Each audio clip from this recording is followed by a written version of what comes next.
The spring of 2006 was a pretty memorable time for me in my life. I was a junior in college. It was my first year truly living on my own away from the dorms because I was an RA sophomore year, you see. I had just had my very first wrestling match, so my career had just begun around this time, and I was very dialed in and had a lot of opinions on what WWE was doing around this time as they were getting ready for the subject of this week's classic pay-per-view review. I'm talking about WrestleMania 22 from April 2nd, 2006 at the Allstate Arena in Rosemont, Illinois. This year's Mania was one of the most nominated I had had when I opened the floodgates and allowed the Patreon backers to nominate shows. So here are the ones who picked this show for you. Hero of Time 97, Richard White, Cougar Mackley, Edward Economist, Anthony Grande, Kokuja Doju, Rick White, Bryson M, Undisputed Champion 96, Brandon Thornton, Justin Escoto, Anthony Mickle Jr., Lorenzo Acevedo,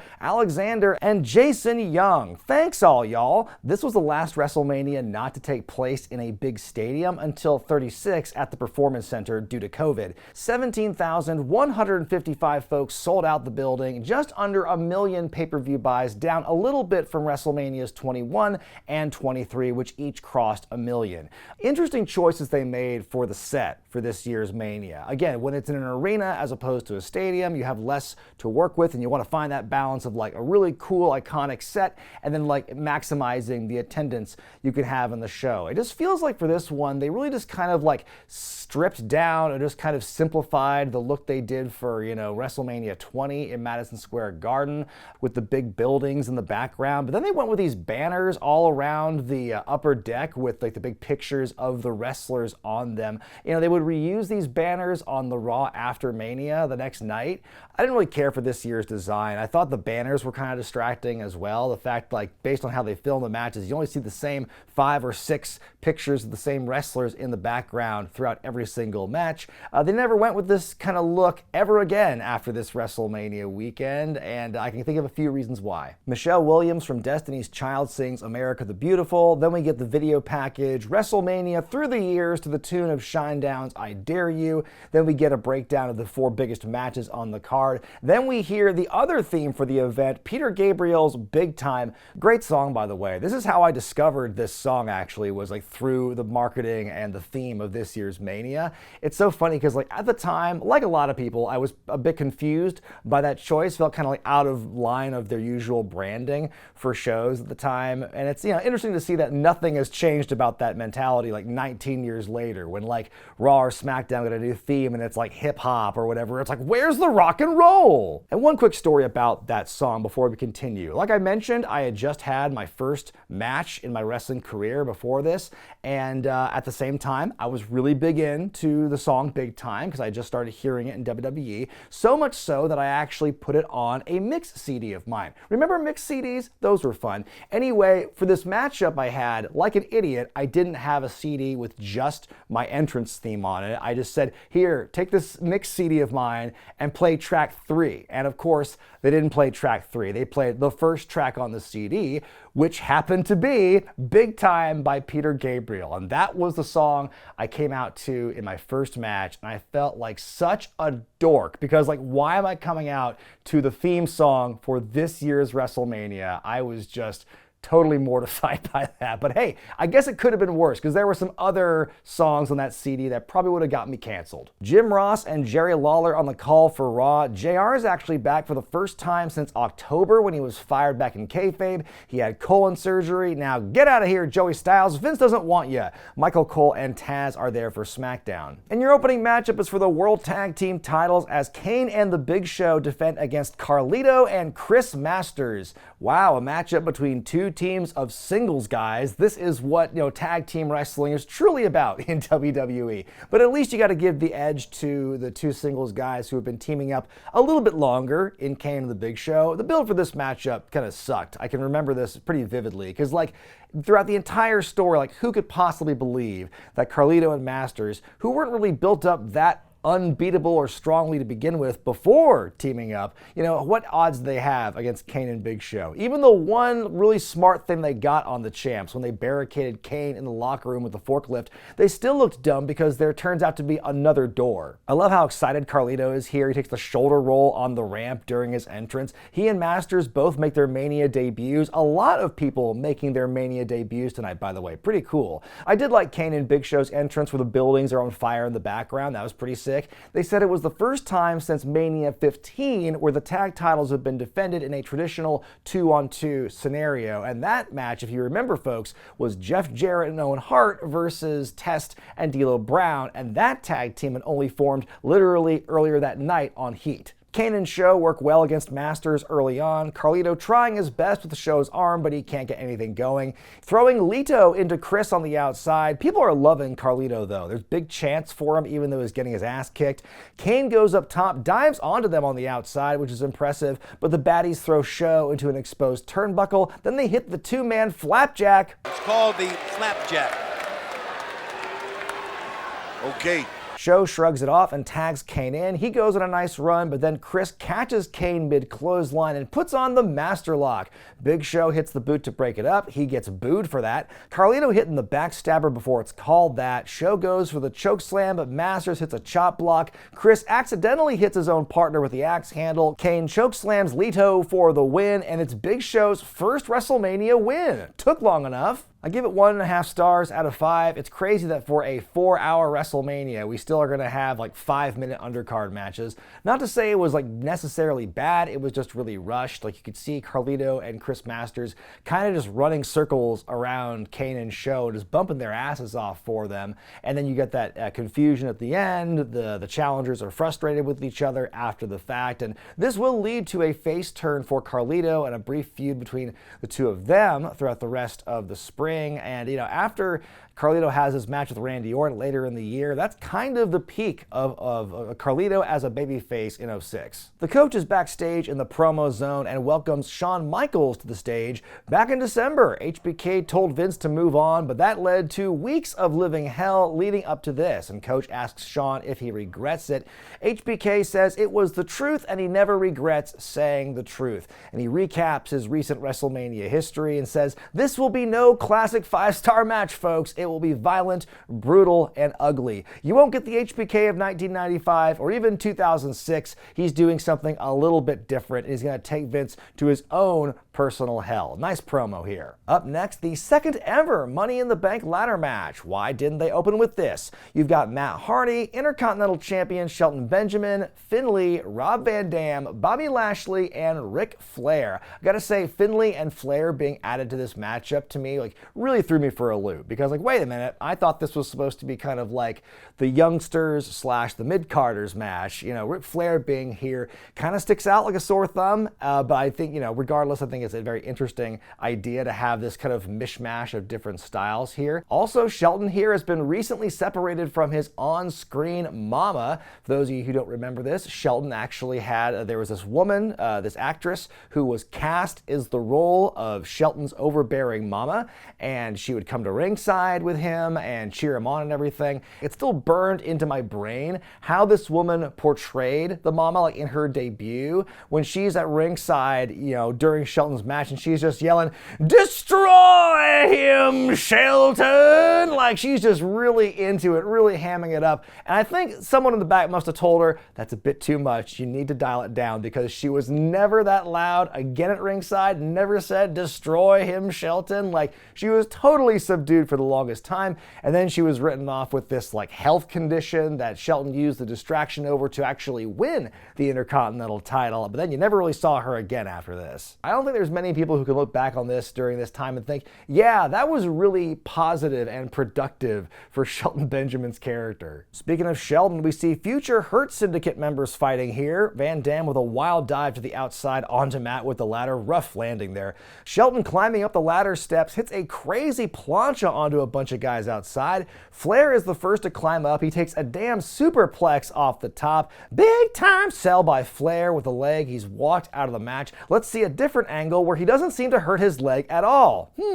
RVD goes for a rolling thunder, but only gets ladder. Shelton wants to hit a sunset flip powerbomb off the ladder on Bobby, but he needs some help. Finlay just hucks a ladder into Matt's face, and while that's all going on, Flair comes back. He goes on a nice run, he climbs, can he do it? But Finlay decks him with the shillelagh. Lashley knocking Finlay and Shelton off the ladder. Van Dam kicks Lashley off at one point with the chair assist, but Bobby takes all day to sell it and fall. Side effect by Matt on Finlay off the ladder. We get Van Dam with a splash off the top of one of them.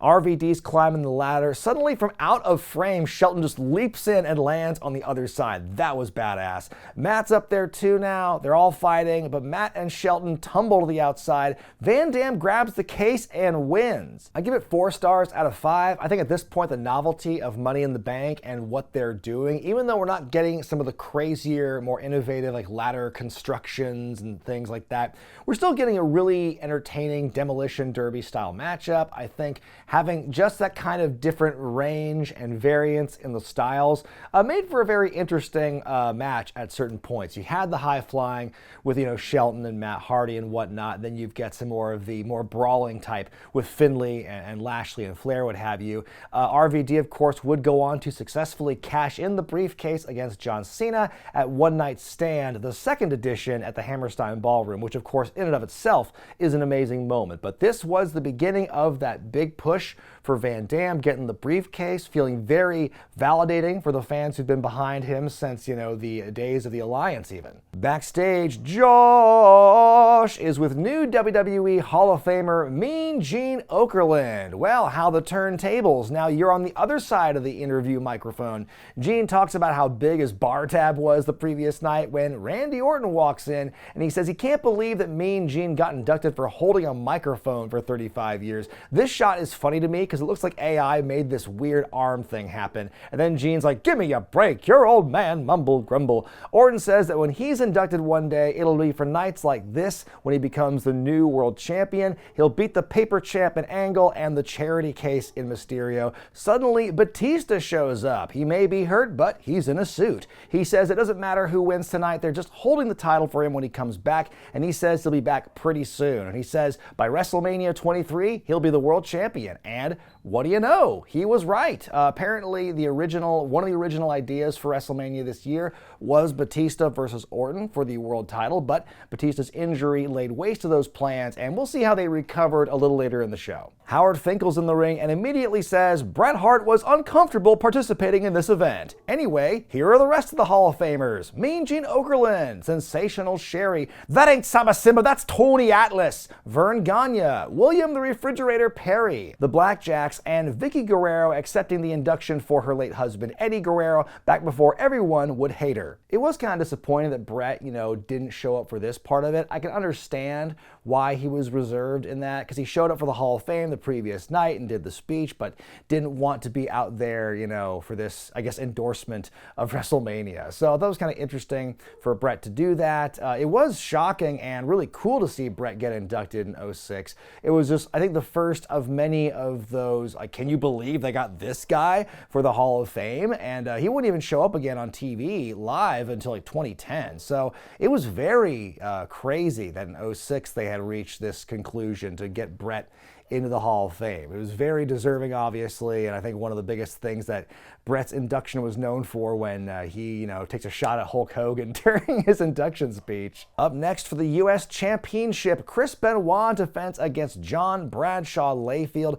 These guys have been beefing for months now. JBL tries to break Benoit's hand one week on SmackDown. Then the following week, Benoit actually injures JBL's hand. And during the build for this, Benoit actually kind of becomes like the third wheel, because there's a moment on Saturday night's main event where it's JBL versus Steve Austin in a beer drinking contest, and Benoit ends up kind of helping Austin beat up JBL at the end of the segment. But it's that's not a great place to be if you're the actual defending champion going into this one. But they, JBL's hand's all healed up, and Benoit's good, because that's your tapping hand, so it'll be healthy. Gibbles comes out from under the ramp with his limo. He pops out with Jillian Hall, his personal image consultant. I like how Taz goes, "She's got that whole Texas thing going on, Cole." I love this sign here too. Beef jerky and beefy jerk.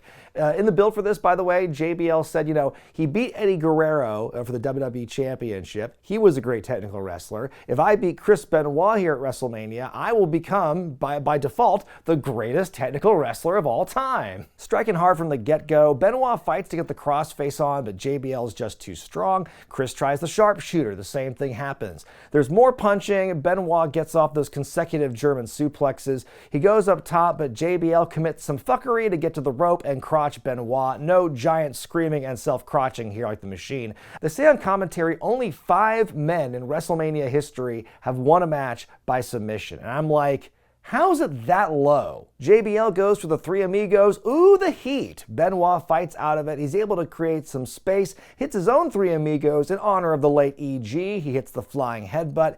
JBL using the ref as the shield. He goes for the clothesline from hell, but Benoit catches him, gets the crossface in really slowly, but JBL rolls over and grabs the ropes to get the sneaky cover and the win. Jibbles is your new US champ. I give it 3.5 stars out of 5. This match was as physical and aggressive as advertised. I think these two both are really strong in their abilities. You have big brawler, you've got a hard striker and a submission wrestler. You put two very adept workers in those styles together and you're going to have a very fun matchup. And that's what this was. It was very entertaining, and JBL going over is great heel heat. He becomes like this uber American kind of guy, really embracing the American theme while he is the champion. Up next, a hardcore match as Edge takes on Mick Foley, and what a crazy web these two have woven themselves and will continue to weave throughout the year 2006. But Edge, of course, the former WWE champion, after he cashed in on John Cena, he would lose the belt and then lose the rematch with Mick Foley as the referee. Edge and Lita attack Foley in that matchup, and Cena wins, and Edge says, "Oh, curse you, Foley, for screwing me out of the match, even though it's all my fault." So then on the cutting edge, Edge beats the hell out of Foley, and now Edge has challenged Mick to a wrestling match at Mania and says that, in the last few years, Foley's become a big teddy bear, a Muppet. He's cuddly. He's not scary or threatening anymore. And they even show this trailer, this hype package of all these Mick Foley falls and follies and goofs where he's getting beat up or he's failing, and all these wacky cartoon sounds, just piling it on. It's absurd by the end of it. It's hilarious. How can one man continue to fail so spectacularly? And the New York Bugle raves. I can't wait. But then Foley counters it by saying he wants a hardcore match at WrestleMania. And boy, some of Foley's greatest post-retirement promo work comes from this particular feud. I would say it's even more so than the stuff he did with Randy Orton when he talks about going into the dark place and bringing out something that people haven't seen for a long time. The Muppet is gone. The cuddly teddy bear is gone, and Edge has awoken the beast inside, where he gifts Edge this baseball bat, but he's got his own barbed wire bat as well. And just some really great character work by Foley. Even though he's getting up there in years and certainly his best days are behind him physically, he can still, really drum up some great emotion with his promo ability. That's always been a constant with him. They even throw Joey Styles a bone here, since it's the hardcore match, bring out the ECW guy. So he fills in for JR in this matchup, and the first thing he says, first thing out of his mouth, is how excited he is to lose his WrestleMania virginity. That's what you want to open with, man? So Foley is noticeably wearing extra layers tonight as the match begins with a big brawl. There's a tree of woe, there's cookie sheet shots. Edge hits the spear but immediately starts to sell. Foley uncovers a length of barbed wire wrapped around his tum-tum, just like Bret Hart's metal plate with Goldberg, but deadlier, and Edge's arm is bleeding now. Foley works over Edge with the barbed wire. Out comes Barbie. Lita jumps on Foley's back, and Mick hits the cactus clothesline to Edge over the top rope with both of them. That was awesome.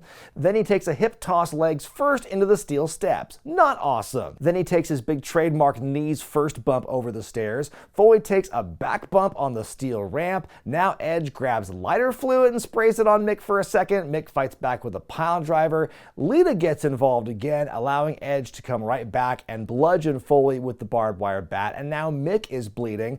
Edge has produced the Bago thumbtacks. Remember, this is back during a time where, to me at least, thumbtacks were still a relatively novel concept thing to break out in a wrestling match. But the tacks immediately backfire on him. What a sight to see Edge with all those tacks in his back. Now out comes Socko. Mick wraps it up in the barbed wire and puts on the hardcore mandible sock, first to Edge, then to Lita. Now that's a pretty cool visual, but this was not the first time Foley had done that with the barbed wire. He actually did it at a Hardcore Homecoming the previous year. That was Shane Douglas's ECW reunion to counteract the first One Night Stand, and Foley was a special guest referee in that match and did the same spot with the barbed wire wrapped around the sock. Foley now attacks with the spiky bat, Edge with the crimson mask, a lot of screaming by the Rated R superstar. Foley now grabs the lighter fluid and just spraying the table, but like, you have no matches though, you have no lighter in your possession. What are you plotting? Just going, ha ha ha, someone will take care of this. Then Lita attacks and she happens to have a lighter. She sets it ablaze, Edge with a spear through the ropes and through the flaming table. Ah, what a fucking crazy bump this was. Edge with the cover and the win. What a scene this is. Foley is covered in blood. Edge is bleeding and shaking. Some lady with a very tiny camera taking a picture. This is just a crazy WrestleMania moment. And that was the crux of this whole angle, was that like Edge was taunting Mick saying, you've never had your WrestleMania moment. Well, this was probably going to be it. I'm going to give it 5 stars out of 5. What an absolutely breathtaking, star-making match this is. Again, even though Foley, because he is not a full-time wrestler, when he does lose to these up-and-coming stars, it does mean more. It meant more when he lost to Randy Orton. It means more for Edge, even though he was already the champion by this point. This, truly legitimizes Edge as a main player, much in the same way that it did with Triple H in 2000. This was just, again, very great match here, one of the best of the entire night. It shows Edge in this whole new dimension, and it shows Foley at some of his hardcore best within the confines of WWE. This is just an all-timer for me. Backstage, Booker T and Sharmell, they're getting ready for the match against the Boogeyman, and Sharmell is like, why are all these freaks drawn to you, Booker? And as they go down the hallway, they see Pirate Paul Burchill. We see Ted DiBiase doing the basketball bit with Eugene, which is actually pretty funny. We see Snitsky looking Mae Young's feet. Then we see Goldust in drag, and I'm not sure if the live crowd got this because he says it so quietly, but he says he's Oprah Dust because, hey, they're in Chicago, and so it makes sense that he's in drag as a version of Oprah, I guess. And so Goldust says, we freaks are all here to let you know you got to let your inner freak out. It's the only way you're going to beat the Boogeyman. You should take those worms that he pulls out and shove them in your whisper, whisper, whisper. And Booker is just absolutely just appalled. He storms away. I wonder what Goldust said where he said to put the worms. Up his ass? Up his urethra? Where could it have been? Then as they're leaving, Snitsky says it wasn't his fault. You hear DiBiase do a laugh, then a pause, then he laughs again, and that's how it ends. The only thing missing from this would be Ron Simmons suddenly just sliding into the foreground to say damn. But this is by far one of the funniest things I'd seen in a long time. I remember just laughing my ass off at this with all the callbacks they were doing with some of the wackier characters. DiBiase doing the laugh again. Like the fact that it was like laughter, pause, like they thought they were done, but they're still live, and he just goes, ah, again, was phenomenal. And just like, yeah, the story of all the freaks coming together to help Booker T and giving him advice was just a ridiculous visual, and it's one of the biggest takeaways I had when I first saw this show live. Todd Grisham's out in the crowd with some ladies who won the Snickers WrestleMania contest, a trip to Chicago, Mania tickets, and all the Snickers they could eat. Good for them. Then we have Joe Theismann in the house, and Michelle Williams, the lady next to her, is kind of oblivious. Then we go to our next matchup here. Go get some popcorn, kids. It's Booker T and Sharmell against the Boogeyman. So Booker has been ducking the Boogeyman for months at this point because he's scared of him, Sharmell is scared of him, they're scared of worms. That's the whole crux of this, and Booker's been trying to get out of matches for weeks, and finally this match is happening at the behest of Teddy Long. We have a great line during the intros where Taz goes, "What the hell are you, a worm expert?" Booker letting Sharmell start the match, which is pretty funny, but it's actually a sneak attack. The arena is still filled with smoke from Boogie's entrance, and Taz calls it a red London fog. You can hardly see what's going on in this thing. Booker takes Boogeyman to Dick Kick City and hits his big kick. He's described as the unorthodox unorthodox, wacky Boogeyman. Booker even hits the book and still not enough. Boogie's strikes look like crap as he evades the axe kick. He grabs a handful of worms out of his pants and puts a bunch in his mouth. Then Sharmell has his staff, but she's frozen in fear and gets a wormy smooch from the Boogeyman, a wooch. She's got worm stuff all over her face, as Taz says, and she runs away as the Boogeyman hits the two-handed chokeslam to win this terrible, terrible match. The main thing I'm going to say here is that Booker T deserved better than this. Although I will say, Boogeyman apparently was injured going into this. He had tore his tricep about a week or two before the show, so very limited in what he could do, and that's probably a big reason why most of his offense looked like crap. They were kind of like trying to disguise it as best they could, but yeah, this match was pretty crappy. For the Women's Championship, Trish Stratus defends her former #1 fan, now #1 stalker, Mickie James. The previous year, Mickie debuted as Trish's fan, really copying her style, really being obsessed with her. And then after a while, when Trish has finally had enough and enforces some boundaries and wants some space, she done snaps on her and is like, "Do you love me now?" It's a very single white female story where, you know, there's this friendship that gets kind of awkward and complicated and the crazy person gets crazier. I remember this was considered a really revolutionary storyline for the time. I think because it was just very rare for there to be a women's storyline not involving men really in any major capacity, and also giving you some semblance of character development and character interesting dynamics between two characters and how it evolves over time, especially anything vaguely romantic. This has to be the first of its kind in WWE. I'm pretty sure this is the angle they wanted to do in '99 between Sable and Torrie, Terry Power, not Torrie Wilson, because Torrie had debuted as a super fan of Sable's, and it was supposed to lead to that kind of rejection, that romantic rejection, but we didn't get that. I think Sable rejected doing that part of the storyline, which is why we got what we did at Mania 15. I think that looking back is like, is this a great storyline or is it just memorable because of the romantic overtures and the fact that it is just so unique and layered and, you know, nuanced compared to like almost every other women's angle in the history of the company. And oh yeah, let's have a writer's room of nobody but dudes putting this angle together. Surely they're not going to work through anything with this. The ladies have to wrestle in the leftover worm stuff still on the canvas. At one point, Trish catches a kick, pulls Mickie down into a split. Ouch. On the outside, Trish goes for another kick, but she hits the ring post instead. There's "Let's go Mickie" chants as she works Trish's leg aggressively. Even when Trish comes back, the fans seem to straight up turn on her. Mickie counters the head scissors in the corner with a super knee drive. Trish comes back with a nice running powerbomb. She goes for Stratusfaction, but then Mickie grabs her by the, well, you know. Then she makes a very suggestive gesture with her tongue and fingers. It's cut out of future broadcasts. Trish decks Mickie for that, but James fights back. She hits the chick kick on Trish to win and become the new women's champion. I give it 2.5 stars out of 5. The match itself was fine. I think it was made a bit more interesting with the dynamic of the crowd. Obviously, what people remember it for is that spot at the end where Mickie grabs Trish and then the thing with the fingers. And as the story goes, as soon as she walks to the back, does Mickie, Vince McMahon just yells at her and punishes her for doing that, talking about how crass that moment was. Yeah, coming from the guy who has his own club where people literally kiss his bare ass. He thought that was crass. Oh, can you imagine? Oh, the sponsors, Mickie. What would the founder of Snickers, what would Glenn Snickers II say if he were alive today and saw you doing this cunnilingus thing? Like, oh no, it ruins our plausible deniability that this is a lesbian thing. Ooh, we could dance around it before. Ooh, we could have a little kiss. Oh, no, but you can't say lesbian. You can't do any of that. You can't, oh man, just commit to it or don't, is all I'm gonna say.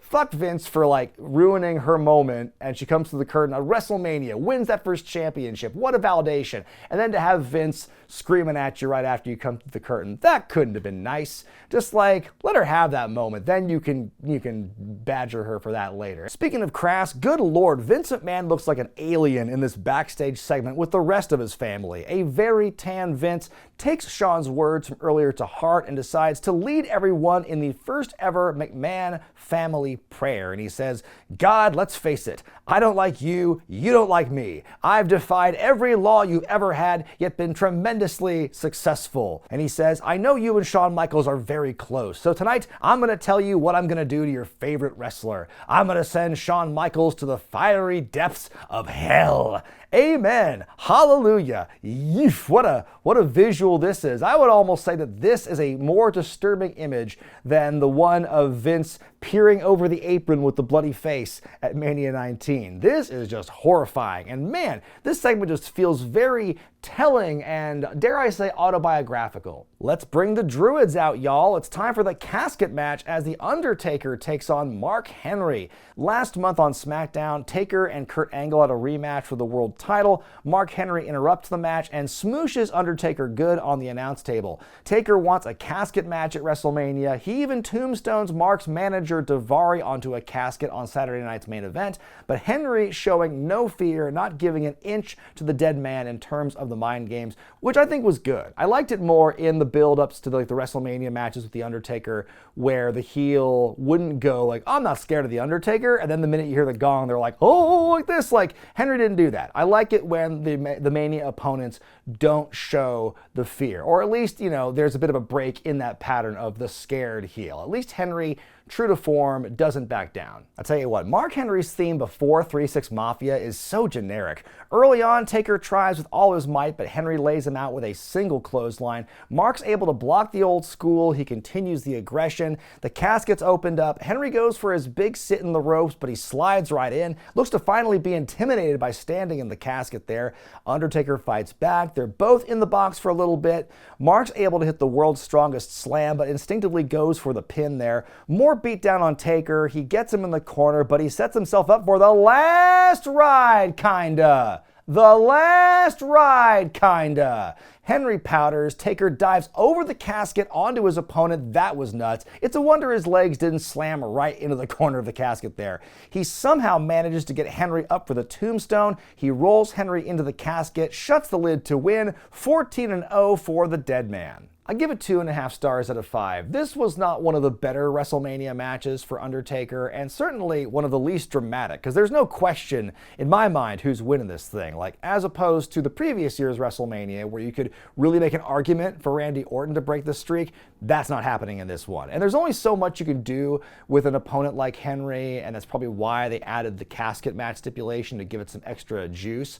But still very impressive that Undertaker was able to get him up for the tombstone. Kind of a redemption when you consider like he couldn't do anything with King Kong Bundy, couldn't even get him up for that. So for him to do it with Mark Henry, very impressive. Up next, a no-holds-barred grudge match for the ages as Mr. McMahon takes on Shawn Michaels. Mr. McMahon is evil, and that's pretty much the entire crux of this story, because several months ago, Vince was, gloating about Montreal again for some reason, and Shawn Michaels shows up and it's like, hey, it's been a while, you're a billionaire now, why can't you just let it go and have inner peace like me through Jesus? And Vince didn't like that at all. How dare you for finding religion and being happy with yourself? I hate that about you. So he spends the next several weeks and months just making Shawn's life a living hell. There's 5-on-1 beatdowns from the Spirit Squad. There have been cheap shots. There's been the Kiss My Ass Club to Shawn and Marty. He's been drugged by Stephanie and her Prego powder. He got beaten up by Shane McMahon. They pulled a Montreal screw job on him.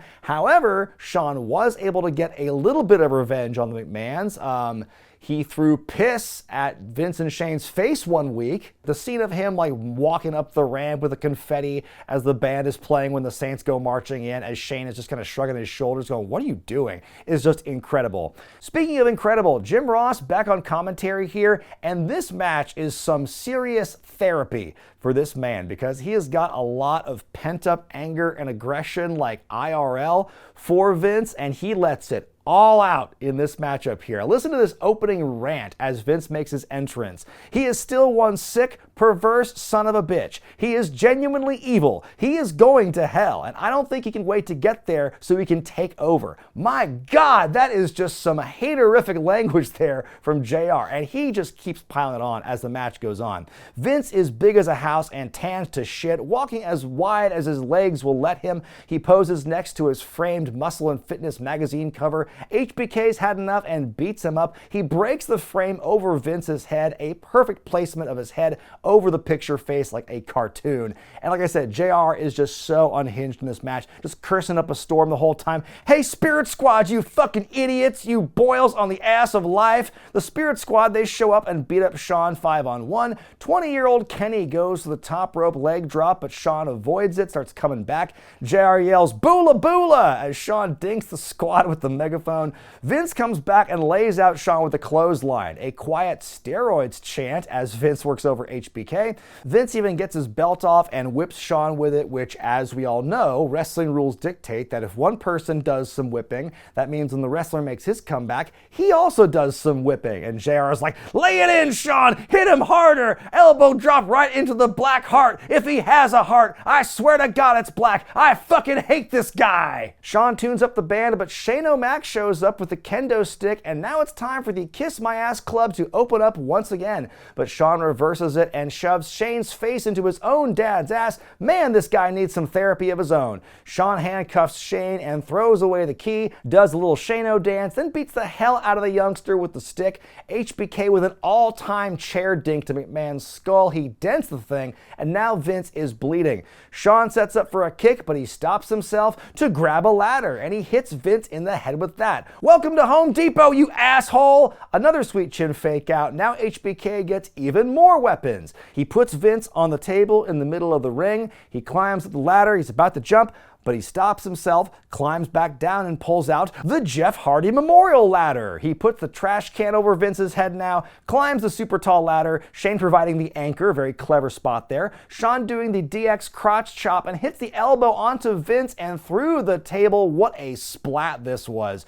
Trainers, referees, EMTs down, but Shawn shoos them away and tells Shane to suck it. One more decisive super kick, and that's what it takes for Shawn to win. Vince is carried out on a stretcher, but still defiant to the last, gives a skinny, spindly single deuce. This one gets 5 stars out of 5 for me. What a fun, just bonkers match this is. Great storytelling, a great up and down, back and forth with Shawn and Vince. Again, hiding the deficiencies of Vince as an in-ring competitor. All this gaga attached to it. A very cathartic end to this match with Vince truly getting his. And of course, the commentary by Jim Ross just really elevates this thing. If only this was the end of the storyline and not the tag team match against God the next month at Backlash, and then the rest of the DX reunion after that. A triple threat match for the World Heavyweight Championship as Kurt Angle defends against Randy Orton and the Royal Rumble winner Rey Mysterio.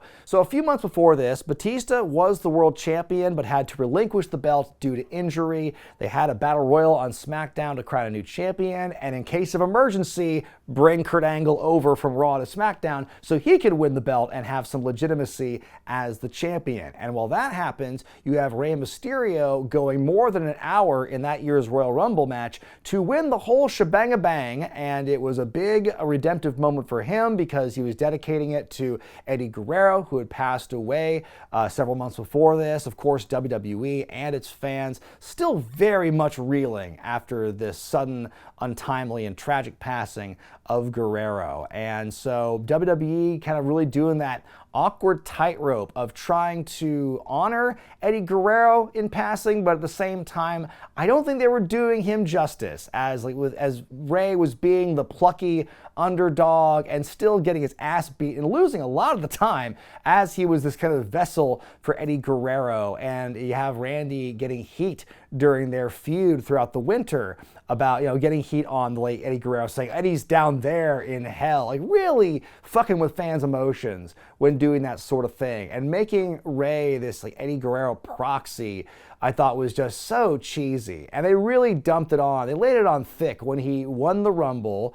And then, he had the number one contendership match with Orton at the following month's pay-per-view. And Orton, is sneaky about winning that match. So he gets the match with Kurt Angle at Mania. But then then they just give Rey the title match anyway. Teddy Long's like, we're going to make it a triple threat after all. So the match you had with Orton meant nothing. And so Rey's added to it. And so Orton starts calling Rey a charity case because everyone knows you're fighting on behalf of Eddie Guerrero here. And like, yeah, the fans were kind of starting to believe Orton here. And you can listen to the crowd reactions to Rey as opposed to, say, Kurt Angle in this matchup to get more verification on that. Because, yeah, like, it is very patently obvious that they really only gave Rey this push. Like, not to say that he never would have gotten the push, but unfortunately, Eddie Guerrero's death really just accelerated that whole thing.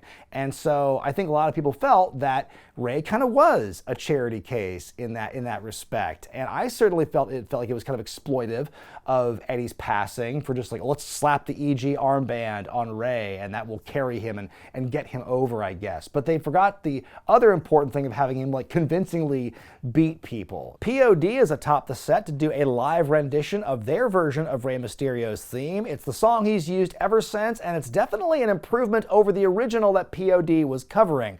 I love Rey's entrance here because he pops out of the stage, he goes, yay, he leaves, he goes to the back and like climbs, I don't know, a ladder or steps or what. He's just gone for a minute while you see POD playing. Then he pops up with them on top of the structure with the big headdress, the bird thing. It's very cool looking. Okay, then he's got to climb back down while POD keeps playing, and then he shows up again with the headdress. Like, that just seemed like a lot of extra movement. You're blowing the guy up before the match even starts. Orton decks Angle with the title belt before the bell rings, so he gets some early licks in. Then Kurt comes back in and hits a double German on both men. Holy crap. Orton is sat up on the top turnbuckle. Angle vaults Rey onto Randy's shoulders. Rey hits a nice Hurricane Rana. We get Angle and Rey for a bit. These two have such great chemistry together. We get a 619 chant, but then when Rey starts to come back, the crowd begins to boo him, which is not a great look for your underdog babyface champion who's doing it for Eddie Guerrero. Rey goes to the 619. Kurt catches him into an ankle lock, but Randy's on the apron to distract the referee so he doesn't see Rey tapping out.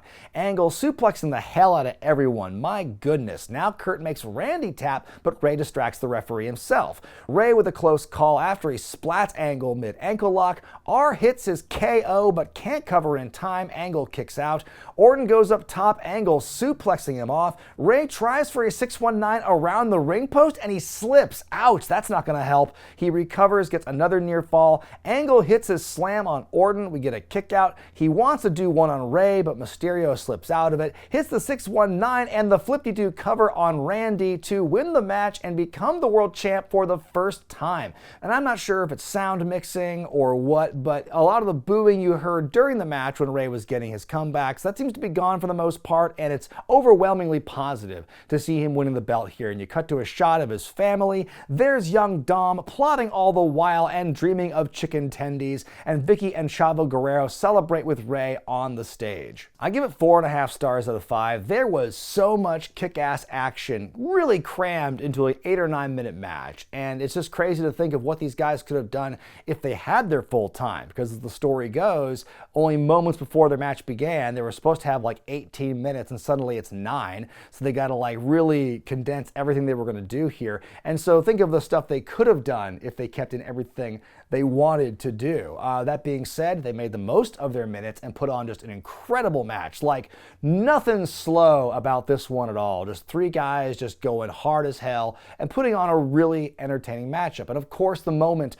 of Rey winning and becoming the world champion was really nice. And even though there is a lot to say about how he was booked after the fact, and you also, when you read that going into this, it was literally everyone else against Vince over whether or not Rey was going to win the championship. Which, can you imagine, like, the balls, the utter gall to book a guy to win the Royal Rumble in the memory of a wrestler who died on your watch, and then to have him not win the championship in the end? That would have been just absolutely mind-boggling if that was the way they were going to go with that. Like, that would be terrible. Like, oh, the feel-good story is like that's right there for you that you've kind of made for yourself. You take it away. That would have been incredibly stupid if they went with that. But luckily, Rey does win here. I do think they're exploiting Eddie a lot, and just like really, it's not making Rey look good. I go into this in a couple of videos many, many years ago on this channel. So if you want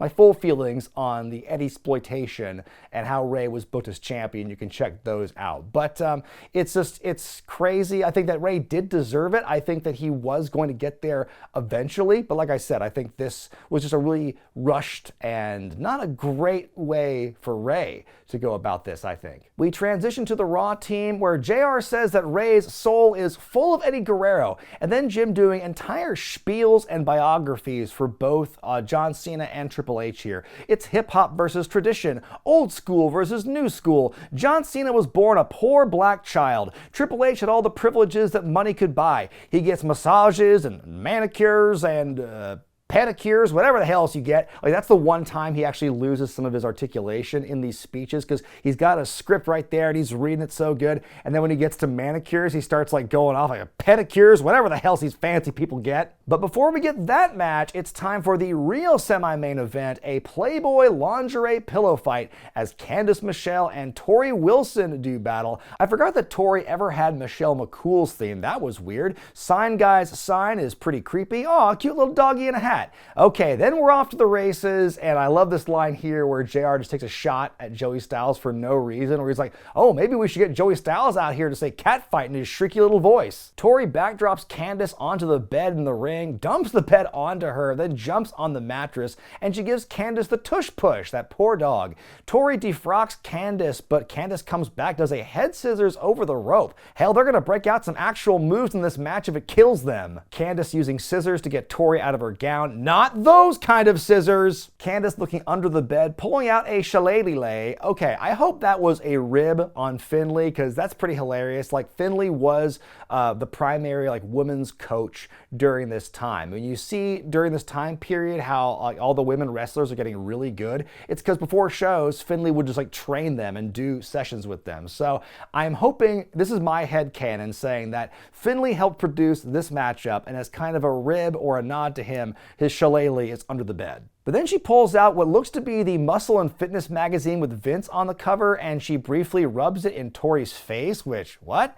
Torrie comes back and covers Candice to win. I give it a half star out of 5. It was a silly match, but again, they actually tried to put some effort into it and put some honest to goodness spots together, so I give them credit for that. And, it's crazy to see, because Candice Michelle, she does get much better. She becomes one of the most improved ladies talents in WWE by the time she's gone, and Torrie, of course, becomes a future Hall of Famer, so they both turned out okay. Finally, in our main event for the WWE Championship, John Cena defends against the #1 contender, Triple H. What a confusing match this is, because John Cena is supposed to be the beloved babyface, but we are in prime "we hate John Cena" mode as an audience, and he is getting a lot more negative feedback than positive. The Super Cena push is being fully rejected at this point, and I think fans are already begging for literally anyone to come along and beat him for it. Even a guy that they themselves also hated seeing the champion for a while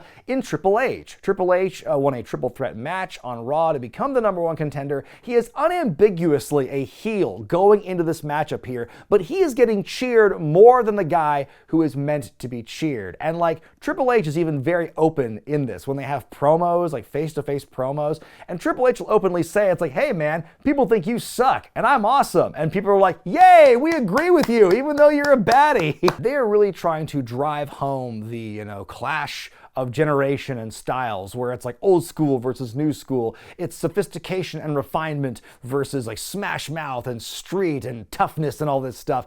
And again, really trying to hammer home, no, Cena's the one you got to cheer, everybody, because he's the hard worker and he doesn't have the same advantages that Triple H does. And to really drive this point home, when they do their special entrances, Triple H has a very royal entrance. He's got his Iron Cross throne, looking like Lothar or the Hill people, for fuck's sake, with that loincloth. And then for Cena's intro, it's Chicago, organized crime, see? The mob's like John Cena. You either love them or hate them, but it doesn't matter because they work hard, see? Then the ramp raises up, we get some Johnny Dangerously ass music. This old black car rolls out and is covered with mobsters armed with Tommy guns, including a young Charles Montgomery Punk himself. From being an extra in a shitty Mania intro to winning the WWE Championship in that same building only a few years later, that's pretty poetic. Then the champ comes out to boos, wearing a trench coat and fedora that do not fit him. He's got a gun and he fires it off. Honestly, this is so stupid. Was this all meant to make John Cena look cool? Because it didn't. So Lillian Garcia is doing the ring introductions. The fans definitely mixed for their support. A lot of boos and cheers at once for Triple H, but a lot more boos for Cena. It's a very raucous crowd for the entirety of this matchup. There's not a lot of organized chanting going on. There are some chants here and there, but for the most part, it's just nondescript yelling and shouting and cursing and angry noises from the fans. And this is a very infamous arena for the acoustics, like the wooden ceiling at the Allstate Arena, the Rosemont Horizon. It just creates this huge reverberation effect that makes the crowd noise just so much more like on top of you and raw. And that's such a cool vibe for a match like this. And they are booing everything Cena's doing here. We do actually hear a "You can't wrestle" chant at one point. On the outside, Triple H walking all around with Cena, conveniently positioning himself to get backdropped on the steel ramp during a pedigree attempt. Back in the ring, Trips hits the big knee, which gets cheered, then immediately booed. Hot damn, I'm so confused. Triple H goes on a run now, does a big head vice, and works that chin lock. Hey, speaking of which, you know what move you didn't see in the Randy Orton match earlier? Cena fights back up, we get the yay boos. Cena keeps coming back with big clotheslines and a power slam. He goes to the 5-knuckle shuffle, but Trips pops up and hits the spine buster. Cena hits some of his moves of doom. He gets the STFU locked in before they drop the U. Cena's tongue is doing a lot of weird things as Hunter finally grabs the rope. An FU attempt where we get a referee smoosh and a double low blow by Triple H. Now the H-Man's doing the crotch chop. Is this prophetic king? He brings out the sledgy, which gets a big pop. JR is confused by that. Cena tries to fight off, but Triple H dinks him with it. The cover and the slow count by the ref. A kick out at 2. Cena recovers, hits the FU, but Triple H kicks out of that, and there's a huge reaction from the crowd there. Cena goes up top, but gets none of the crossbody. Triple H goes for the pedigree. Cena traps him with the STFU again. Triple H is fighting it inches from the ropes, but he taps. Cena wins and retains the title to, again, a mixed reaction as the show goes off the air. I give it 4 stars out of 5. This is a match that I think definitely was elevated by the crowd response.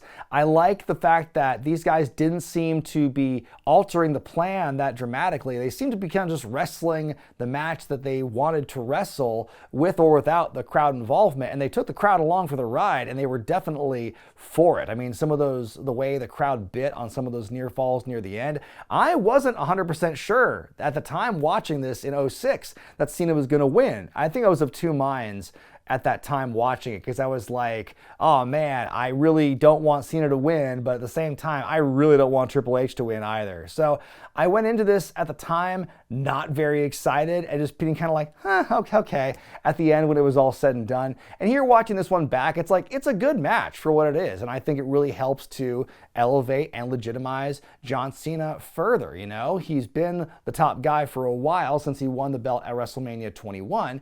But, you know, here he gets in with a big name, and the following year he's going to have a great couple of matches with Shawn Michaels to further build his credibility there. And so I think, yeah, it was a lesser of two evils situation for a fan like me in 06, but I think that ultimately the match turned out really well, and again, they told a great story. That said, my grade for WrestleMania 22 is a B+. I think this is overall a pretty high-performing WrestleMania. There are a lot more good matches than bad than I remember there being the first time I watched it 19 years ago. And I think I would have had a different opinion of this show if I gave you my raw thoughts of it in 06 as opposed to now, 19 years later, and with the benefit of hindsight and being so far removed from what was going on there in wrestling at the time. So there's a lot more good than bad. Even the bad stuff is like, well, it's memorable in many respects.